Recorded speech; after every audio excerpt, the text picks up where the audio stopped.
नमस्कार and welcome back. आज मुद्दे हैं बहुत ज़्यादा। मुद्दा है कि जो स्ट्रेट ऑफ हॉर्मोस है उसे डोनाल्ड ट्रंप ने अपने कब्जे में कर लिया है और उसके ऊपर बैठ गया है टोल टैक्स इकट्ठा करने के लिए। अब देखिए बात है। दूसरा मुद्दा सिर्फ यही नहीं है, मुद्दा है कि इस वॉर में वॉरेन बफे ने बिलियंस ऑफ डॉलर्स कैसे कमा लिए, ये भी समझाऊंगा आपको फॉलो द मनी करते हुए। और तीसरा न्यूज़ है कि चाइना की वाट अमेरिका ने करनी थी, वो लगा दी है। इनकी बड़ी बड़ी कंपनियां डूबने वाली हैं। और चौथा न्यूज़ एक और है कि रशिया ने भी चाइना को धोखा दे दिया है। ये कैसे दिया, क्या हुआ, ये सारे मुद्दे मैं आपके साथ डिस्कस करने वाला हूं इन डिटेल में। ये सारी चीज़ें आपके सामने रखने वाला हूं। लेकिन इससे पहले कि हम शुरू करें, एक धुरंधर वाला मोमेंट वो भी देख लेते हैं। धुरंधर मोमेंट ये है, आप देखिए कर्मा कैसे हिट करता है। जब धुरंधर 1 आई तो मिडिल ईस्ट ने धुरंधर को बैन कर दिया, बंद कर दिया। आज धुरंधर 2 आई है तो मिडिल ईस्ट बंद है। ये है कर्मा दोस्तों, और ये कर्मा कभी भी पीछे नहीं हटता, ये मुझसे जीता है। अब बात करते हैं स्ट्रेट ऑफ हॉर्मुज की, लेकिन उससे पहले बात करेंगे जिसको मसीहा बोलते हैं स्टॉक मार्केट का, वॉरेन बफे। वॉरेन बफे ने रिटायरमेंट से एक अपनी अल्टीमेट मूव किया था। He poured tens of billions of dollars into Occidental Petroleum. मतलब कि अगर कभी भी वॉर होगा और होगा तो प्राइसेस बढ़ेंगी, उसके ऊपर इसने बेट लगाई थी। और उसने कोई रेगुलर स्टॉक नहीं खरीदे, प्रेफर्ड शेयर खरीदे हैं, मैसिव वारंट्स खरीदे हैं, और साथ में लॉक इन कर दिया कि इसी प्राइस के ऊपर मुझे अगर और बिलियंस ऑफ डॉलर्स के शेयर्स खरीदने पड़ेंगे तो मैं खरीद सकता हूं। जो क्रिटिक्स हैं उन्होंने हंसना शुरू कर दिया था कि ये पागल हो गया है, बुढ़ा सठिया गया है। फाइनेंशियल मार्केट ने बोला कि भैया इसका टाइम खत्म हो गया है, अभी कोई वॉर होने वाला नहीं है, डोनाल्ड ट्रंप कभी भी वॉर शुरू करते नहीं है, ये कर क्या रहा है। उसके बाद 2025 निकल गया, 2026 आया and world woke up to a brutal new reality. Massive conflict middle east के अंदर शुरू हो गया, जो लोग सोचते थे कभी हो ही नहीं सकता। स्ट्रेट ऑफ हॉर्मुज बंद होता है, चोक होता है, और 2 हफ्ते के अंदर Warren Buffett quietly billions of dollars के प्रॉफिट को अपने पॉकेट में डाल लेता है। He did not get lucky दोस्तों, ही सॉ समथिंग जो पूरी दुनिया ने कंप्लीटली मिस किया था। वो अंडरस्टैंड कर गया एक गेम को कि अल्टीमेटली अमेरिका का मास्टर प्लान क्या है। वो प्लान क्या है कि जो यूनाइटेड स्टेट्स बनेगा undeniable absolute dealer of global oil market. अब वो सऊदी अरेबिया, रशिया या ओआईसी ये डिक्लेयर नहीं करते कि ऑयल कितना आएगा, क्या प्राइसेस आएंगी, वो अमेरिका करेगा। आप सोच के देखिए कि जो ऑपरेशन हो रहा है अब ईरान के ऊपर, उसका स्केल क्या है। भाई आपने कर दिया, ईरान के ऊपर अटैक कर दिया, उससे पहले आपने वेनेजुएला पे किया, तो आज जो फ्लो ऑफ ऑयल है उसे कंट्रोल कौन कर रहा है। यूनाइटेड स्टेट्स एक ऐसा एग्रेसिव रूथलेस गेम खेल रहा है कि पूरे दुनिया का जो तेल है अब वो कंट्रोल करता है कि एंड अमेरिका चाहता है कि वो डिक्टेट करे एग्जैक्टली आप कौन बाई करेगा, कितने प्राइस पे बाई करेगा, कौन बेचेगा, किसको बेचेगा और किस प्राइस पे बेचेगा, ये अमेरिका डिसाइड करता है। और अगर आपने रिफ्यूज किया, अमेरिका के बनाए हुए रूल्स के हिसाब से काम ना किया तो आपकी शिप्स को डिस्ट्रॉय कर दिया जाएगा। ईरान ने कोशिश करी, सारी शिप्स को डिस्ट्रॉय कर दिया। वेनेजुएला ने ट्राई किया, सब कुछ तहस नहस कर दिया है, उसके तो प्रेसिडेंट को उठा के ले गए। रशिया ने ट्राई किया तो रशिया के शिप्स पहली बार है उनको बीच सी में उनको पकड़ा गया। यानी कि अब उसके बाद क्या हुआ, जब पुतिन की शिप्स को पकड़ा गया है उसके बाद से पुतिन भी he is fallen in line. Suddenly जितने डिस्काउंट थे इंडिया को, चाइना को, खत्म कर दिए गए। शैडो फ्लीट्स हैं उसकी, वो वाइप आउट कर दी गई हैं। अब वो शैडो फ्लीट्स नहीं, अब वो रशिया के झंडा लगा के ही चलती हैं, उसके बिना वो चलती नहीं है। दोस्तों ये सारी बातें जो मैं बता रहा हूं आपको, वॉरेन बफे को मालूम था इन एडवांस कि ये होने वाला है। उसने 2019 से ऑलरेडी ये सारे शेयर्स, ये इन्वेस्टमेंट्स करनी शुरू कर दी थी। 2022 में उसने इन्वेस्टमेंट्स को और डबल कर दिया और 2025 में कंप्लीटली मैसिव पुश किया उसने इनको खरीदने के लिए। ही न्यू कि यूएसए क्वाइटली एक स्टेज सेट कर रहा है जहां पर टोटल एनर्जी की सुप्रीमेसी, कंट्रोल, वो सारा अमेरिका के पास हो। अगर आप देखें जो एग्रेसिव मूव्स हैं आज की डेट पे जो हो रही हैं right now on the global stage, तो यूएसए कर क्या रहा है। यूएसए सिलेक्टिवली लिफ्ट करता है सैंक्शंस को, ताकि मार्केट को मैनिपुलेट किया जाए। एक दिन वो बोलते हैं रशिया का ऑयल स्ट्रिक्टली बैंड है, अगले दिन वो बोलते हैं इंडिया को 30 दिन के लिए आपको मोहलत दी, आप ले सकते हैं। मैं कि तुम कौन होते हो भी हमें मोहलत देने की, 30 दिन की हम खरीदेंगे या नहीं खरीदेंगे। लेकिन ये है कि अमेरिका की कंडीशंस के हिसाब से आपको तेल खरीदना पड़ेगा।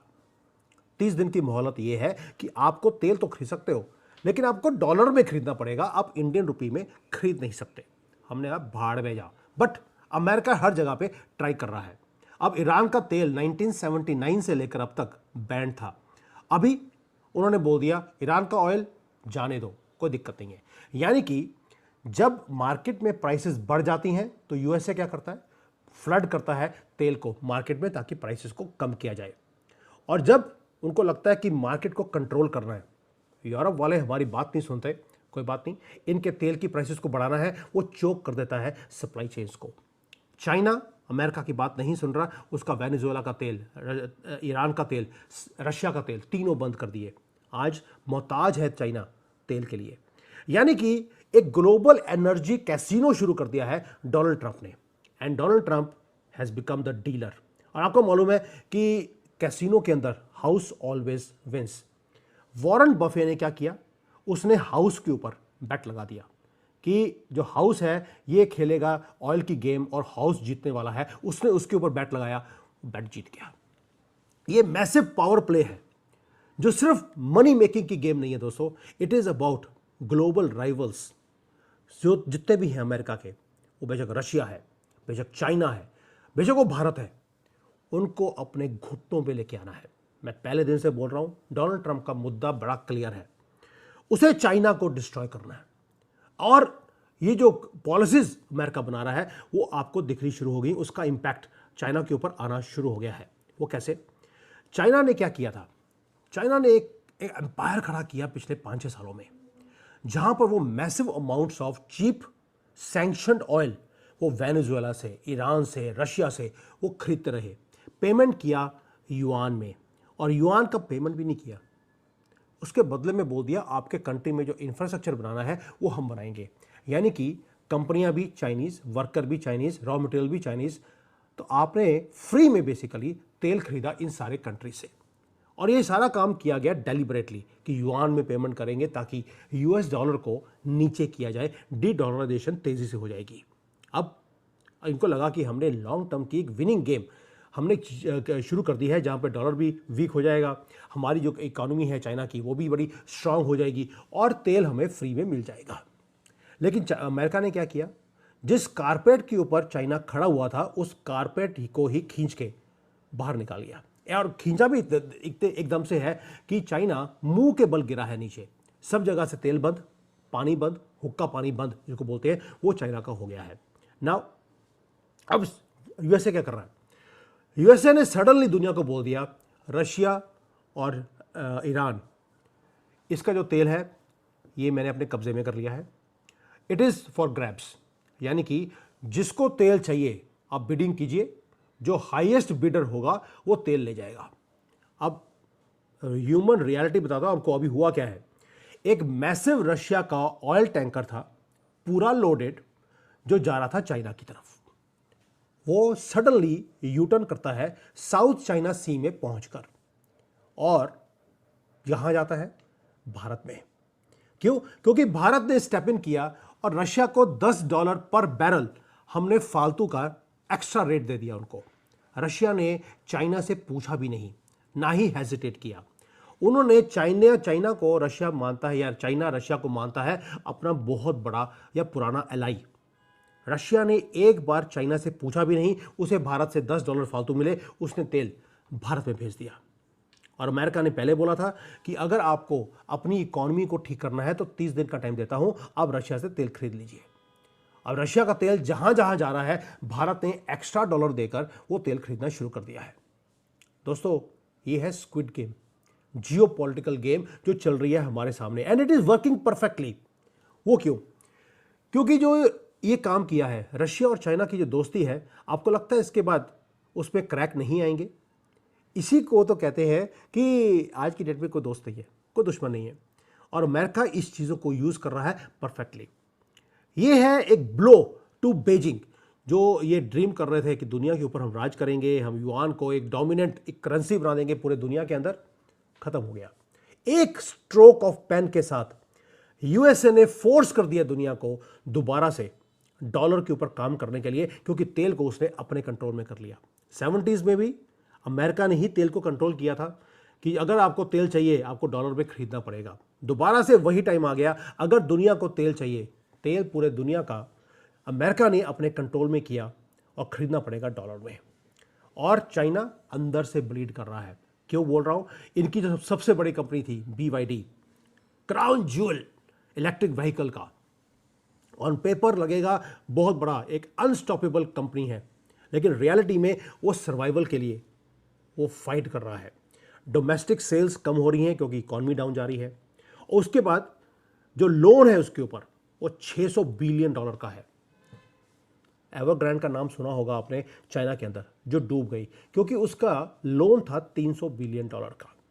BYD का $600 बिलियन का है। वो सर्वाइव कर रहे थे सिर्फ एक ही लाइफलाइन के कारण, और लाइफलाइन थी मिडल ईस्ट के अंदर एक्सपोर्ट्स। दुबई में ये मार्केट को फ्लड करते थे अपनी चाइनीज इलेक्ट्रिक व्हीकल्स के साथ। मैं अभी जब दुबई में था तो वहाँ पे मैंने देखा हर दूसरी गाड़ी आपको वहाँ पे BYD दिखती है, या आपको चाइनीज़ ब्रांड्स दिखते हैं। इन्होंने इतना फ्लड किया वहाँ पे, सब्सिडी देकर वहाँ पे सस्ते में अपनी गाड़ियों को बेचा।